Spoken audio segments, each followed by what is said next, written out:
Today, we are gathered to acknowledge and celebrate the culture and contributions of Native Americans and indigenous peoples in our state and our city by proclaiming November as Native American Heritage Month in Salt Lake City. As a city, we recognize that a critical part of Native American heritage is sovereignty. So we gather today with the events taking place at Standing Rock, weighing deeply on our hearts and our minds. We gather today in solidarity with those taking a stand in defense of the environment, culture, and sacred ground in North Dakota. Understanding that their struggle is our struggle. We are one in spirit, and we are one family under the sun. As has been said throughout this movement, water is life. And like life-giving water, equality and respect must flow freely and purely in order to quench our collective thirst for justice.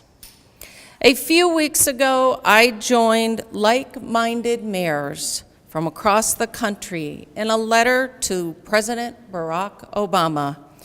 We called on his administration to support the Standing Rock Sioux Tribe against the Dakota Access Pipeline.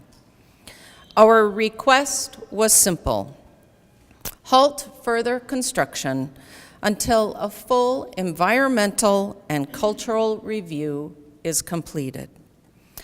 We believe there is too much at stake to get this wrong. Our hearts break at the thought of decimating sacred lands. We fear contamination of water and the effects that would have on the local environment. And we have deep concern of the long-term climate change impacts caused by the burning of fossil fuels. Our community is strong through the countless contributions of Native Americans who call Salt Lake City home. Today and throughout November, we honor them, both through celebration and through action, to show respect for the values they have brought to this land for generations. Now, I invite you all to listen and reflect upon the words of our next few speakers who have made it their calling in life to move forward those values in our city that we share. Thank you, Mayor. Thank you for being here. Yate Yolanda Francisco-Nez yinchia tkabahin shlendo na kaidine abashis chin tkabahin shlen. That means that I was born of water. My Navajo clan is Edgewater. Today we are gathered to honor Native American people who are the original inhabitants of this country. I am honored today to, along with the mayor and along with other Native American leaders, to come together to speak about and encourage you, the general public, to learn more about Native Americans. I'll tell you a quick story. I was a little girl who moved to the big city of Salt Lake from the Navajo reservation. I was just 12 years old. I was scared to death coming to this city. It felt like a new world. When I came here, I sat down next to a man who happened to be a white man who was waiting at a bus stop. I was really scared, but I did it. I was taking the bus for the first time. This man came up to me and he sat right next to me. And he said, he was trying to be nice to me and I was just really, really frightened. And he said, "So, where are you from?" And I said, I started to tell him the Navajo creation story. So The Navajo creation story is about how the Navajo people believed they were formed and how they came to be in the physical form on this earth. He looked at me and he was really puzzled because what I told him, what I shared, I'm just going to share a little bit of that, was that the makeup of who I am as a Navajo woman is made up of the elements of the environment, of the earth, of the water, of the air. That is what helped to form me as a woman. Now, when I came here to Salt Lake City, I was in for a big education about how the white man lived day in, day out, how noisy and busy this place was, not surrounded by my relatives. I am encouraging you today, as people in the general public, to think about what that looks like if you took a few minutes, to open a book and listen and learn about the contributions that Native people have made to this country. They are vast and they are important, and I encourage you today to learn about them. This month, actually. Go to slcgov.com/ODHR, and we will provide updates for you about opportunities that you have to learn more about our Indigenous people. Thank you. With that, I'm going to announce our first speaker. And our first speaker today comes from the University of Utah. Francie Taylor is the Executive Director of the University of Utah's American Indian Resource Center, and she's also a participating member of the Indigenous Peoples Working Group at the United Nations. She is a member of the Choctaw Nation. Following her will be Kilo Zamora, who is the chair of the Salt Lake City Human Rights Commission, and he's also an instructor of social justice courses at the University of Utah, and former executive director of the Inclusion Center for Community and Justice in Salt Lake City. We'll go to that point. Thank you. Nash, Kasawasakita Pasukisqueo, or Francie Taylor. First, I want to thank the mayor for inviting me to speak this morning and for proclaiming November Native American Heritage Month in Salt Lake City. I also wish to acknowledge and express my gratitude to the 8 federally recognized sovereign Native American nations of the state of Utah, and to their ancestors who called the Great Basin their home. These ancestors who also lived, protected, and survived around the Great Salt Lake for over 12,000 years. When acknowledging Native heritage, it is important that to acknowledge that these are sovereign nations and the contributions they have made, past and present. We continue to contribute to this state and make the well-being of the state of Utah recognized and acknowledged. As an instructor of Native American studies, I'm frequently disappointed and distressed at the lack of real knowledge of the diversity and experience of Native Americans here in Utah and nationally. I am frequently confronted with the persistent and profoundly incorrect negative stereotypes about Native lives. I see on a daily basis how these negative stereotypes impact the lives of our Native students. These misrepresentations extend from these students to legislators in the state. I meet these in my classroom and try to get the message across that these are incorrect. One of the most common misconceptions is that American Indian students get something for free, that they are provided with a college education. The number one reason students are not able to continue their college education is because of lack of funding. This misconception is profoundly incorrect.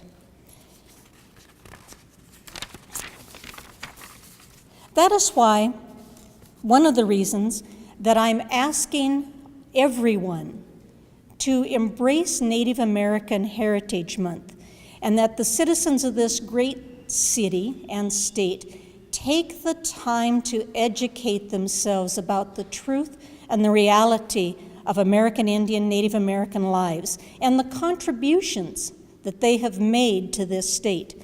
Ask your students to begin to teach accurate history that embraces the contributions our ancestors and our people today have provided. On November 11th, we will celebrate Veterans Day. Please remember the code talkers who provided an important service to the Allied troops in World War II. And remember that since the Revolution, American Indian people have served at the highest per capita percentage of any group, even when they were denied U.S. citizenship. Over 80% of all the foods that are produced as crops on Earth today were unknown prior to European contact in the Americas. This includes corn, beans, squash, potatoes, peppers, pineapples. The list goes on and on. The three sisters, which are corn, bean, and squash, also were produced with a symbiotic relationship and how to grow them productively. Corn is a unique plant that could not have existed without the scientific investigation and propagation of farmers 9,000 years ago. At the same time, maize and rice were being grown in other nations. According to Benjamin Franklin and Thomas Paine, the very institution that we embrace as our federal government and the Constitution was based on the Iroquois Confederation. And it is also that Constitution that guarantees and identifies the sovereign nations of North America. In closing, I again ask that you take time to learn the true history of both Native Americans and the United States. It is only through accuracy that we can all benefit. I also ask that you question the stereotypes that you have been taught. Remember that Native Americans in Utah and the United States are more than footnotes in history. We are present, we are contemporary, we are invested in the success of our city, our state, and our nation. Nesh.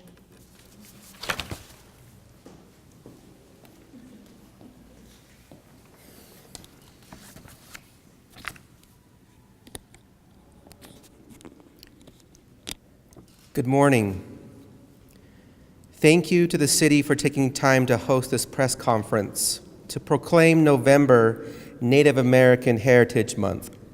This event and this month offers all Utahns a chance to reflect on the first humans to set foot on this land and how their leadership forged a symbiotic relationship with life itself. My name is Kilo Zamora, a member of the Salt Lake City Human Rights Commission, and I'm honored to be here with all of you. The Commission is charged with working towards freedom, justice, and peace for every individual in our community, regardless of their differences. My fellow commissioners and I take our role to heart and work in tandem with Salt Lake City to ensure this local government works on behalf of all of us, no exception. The Commission draws on the knowledge of the United Nations Declaration of Human Rights. They have guided me today to highlight our world's commitment to indigenous peoples. In 2007, they introduced a declaration on the rights of indigenous people. As stated in that document, because it enhances harmonious and cooperative relations between the state and indigenous peoples based on principles of justice, democracy, respect for human rights, non-discrimination, and good faith. I want to share a few of the articles that we believe provides the wisdom to support American Indian efforts to preserve the heritage of this land's first peoples and their pursuit to discover and rediscover ways to contribute to the direction our species will take our world.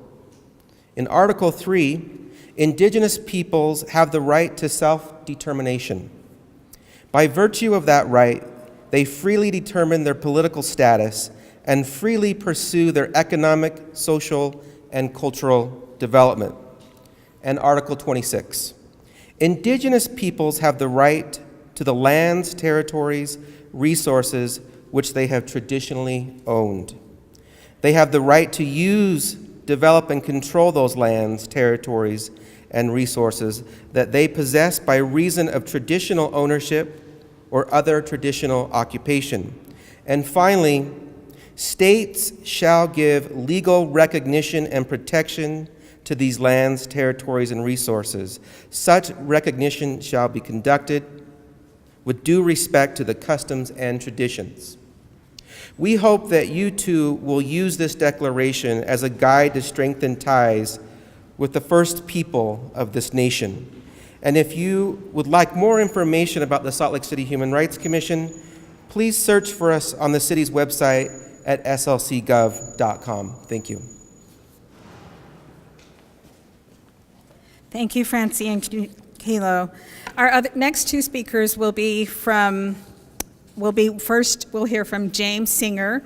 He's the adjunct professor of sociology courses at Westminster College and Salt Lake Community College. He's also a member of the founding member of the Utah League of Native American Voters and a member of the Diné tribe. Following him, we will hear from Cassandra Begay. Cassandra is a member of the group PANDOS, Peaceful Advocates for Native American Dialogue and Organizing Support. PANDOS advocates for human and environmental rights. Cassandra is a member of the Navajo tribe. Thank you.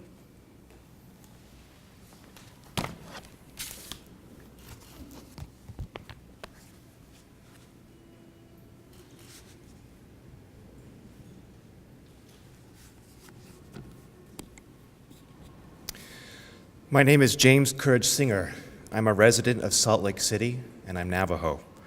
I'm one of the founders of the Utah League of Native American Voters, a nonpartisan organization that encourages informed and active participation in government and increasing understanding of public policy issues affecting Native Americans in Utah.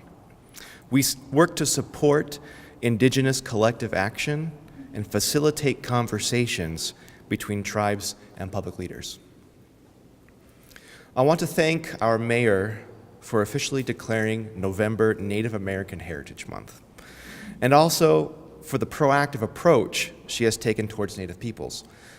On October 21st, the mayor signed a letter with other mayors to President Obama to support the Standing Rock Sioux against the Dakota Access Pipeline.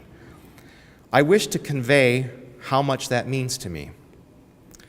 For many of us as Native people, Standing Rock has become a pivotal moment. People from hundreds of indigenous nations have assembled in one of the largest displays of solidarity in decades. Demonstrations across the country, including several here in Salt Lake City, have united Natives and our friends towards a future which preserves our culture as an integral part of the human experience. More than just a strong showing against climate change, systemic environmental racism, and corporate corruption, it is an act of our inherent sovereignty. Sovereignty is fundamentally central to our heritage, but it is often overlooked. Sovereignty is a unique political and legal status based on the U.S. Constitution. The serious challenge we have today is preserving our rights and sovereignty for our future progress and our future generations. So, therefore, when we think of Native American heritage, we need to recognize the crucial importance of our sovereignty. Unfortunately, many in positions of power have forgotten that, and it has become necessary for Native people to struggle against a system that has been designed to oppress and eliminate them. We have the right from our Creator and by law to believe in our ways, to do in our ways, to think in our ways, and to walk in our ways. Our very existential experience depends on that. In this time of uncertainty, peppered with ignorance and hate, May we be authentic to ourselves and walk down a hopeful road. We cannot allow these moments of discouragement and pain to overshadow who we are. When I look at my people, indigenous people, we are hopeful. We are strong and determined.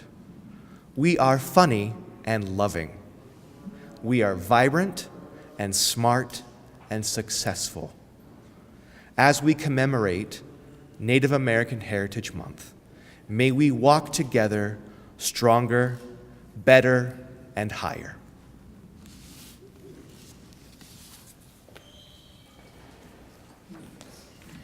Oh, wow.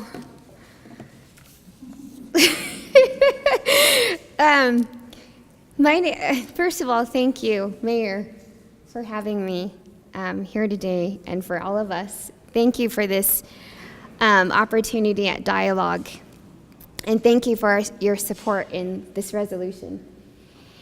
My name is Cassandra Begay. I have been a resident of Utah for 19 years.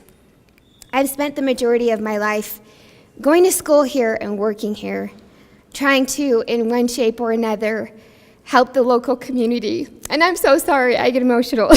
I'm gonna do this.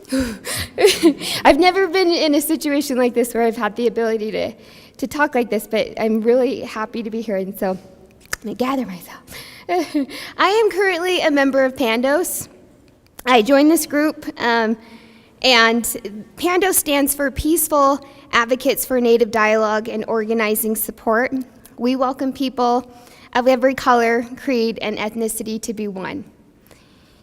The mission of PANDOS is to peacefully advocate for basic human and environmental rights, primarily Native American rights, and organize support to encourage dialogue like this and the protection of our shared home here in Salt Lake City, Utah.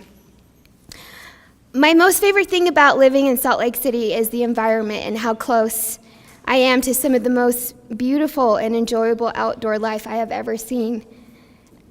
I am a direct descendant of this country's First Nations people. My ancestors fought hard and died for my experience in my existence so that I can remind the world and all of those people around me about the importance of what it means to be a human being. My ancestors had a deep connection and respect for the earth, for the animals, the plants, and above all else, they believed in the importance of freedom.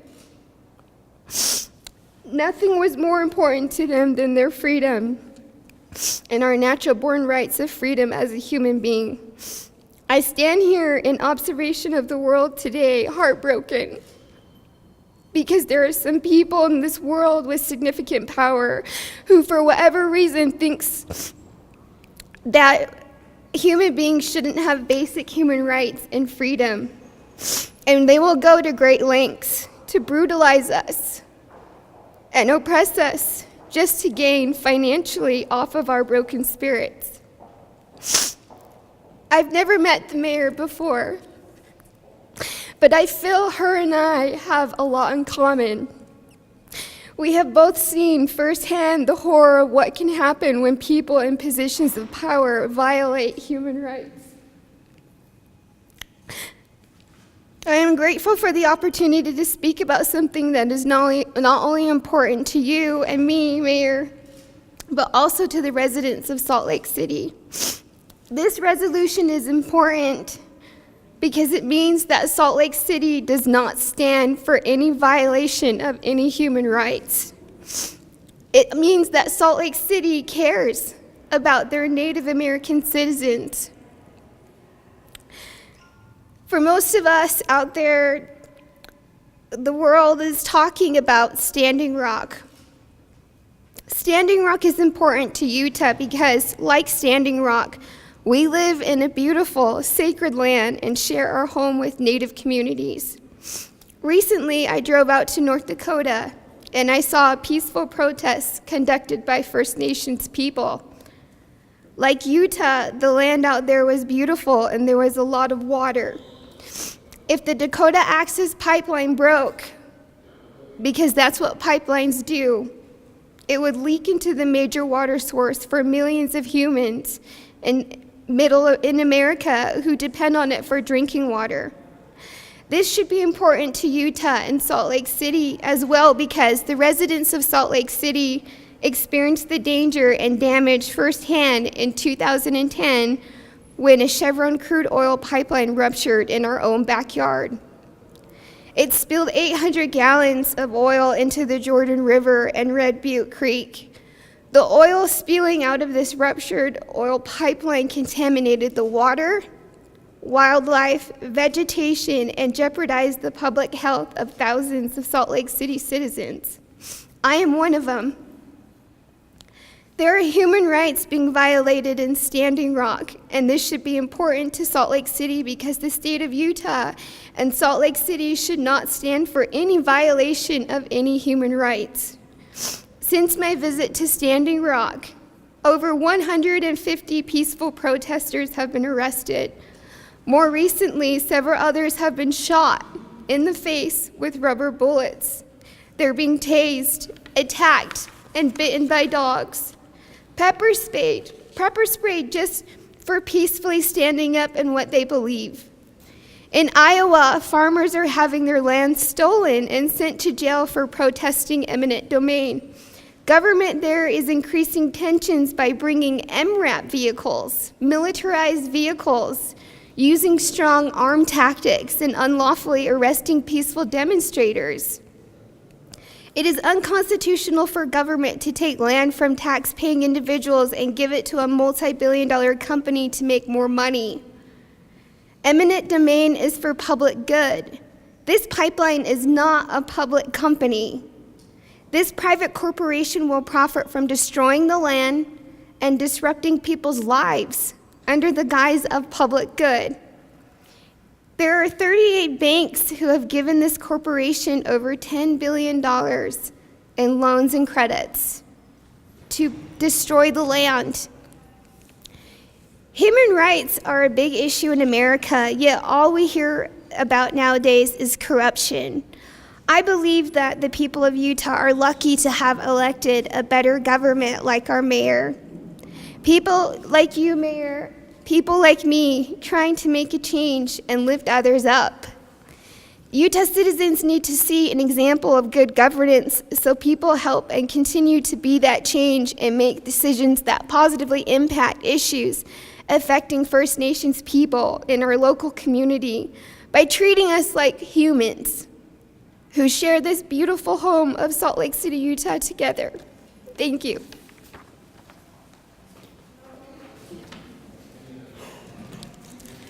Thank you, Cassandra and Kilo, and thank you everyone for speaking today.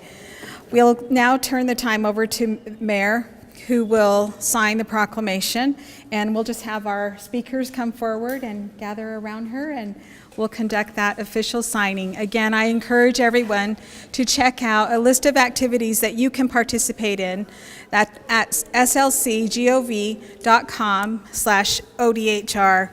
I also want to invite Ashane to come forward with the mayor to help stand by the mayor as she reads the proclamation. Ashane Anderson is Miss Natani for the Adopt a Native Elder program. She's also a student at Vista Heights Middle School in Saratoga Springs in Utah County. She's also a member of the Diné and Mescalero Apache tribes. Thank you, Ashane, for being here today. Okay. I will read this and then I'll come over there and sign it. Thank you for joining me up here.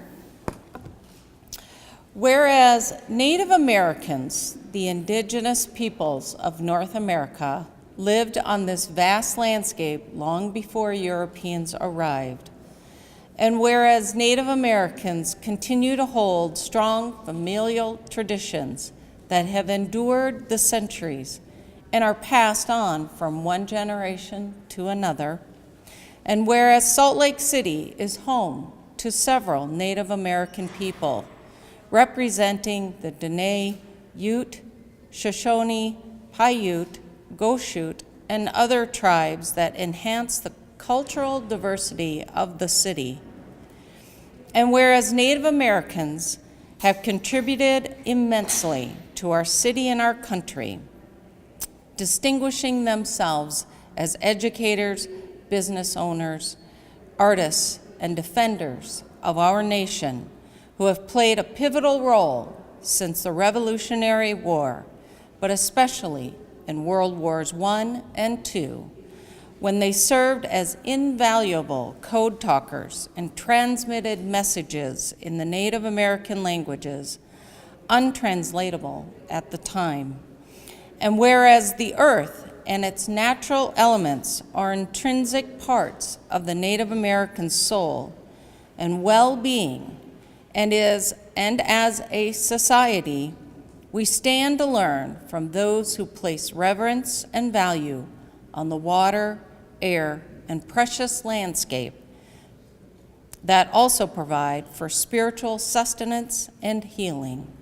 And whereas with more than 70% of Native Americans now living off the reservation settings, we are proud that Salt Lake City has more than 2,300 Native Americans and Alaskan Natives.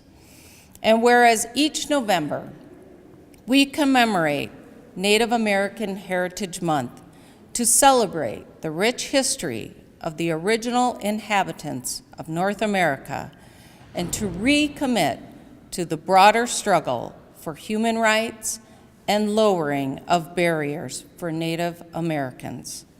Now therefore I, Jacqueline M. Biskupski, Mayor of Salt Lake City, do hereby proclaim November 2016 as Native American Heritage Month in Salt Lake City.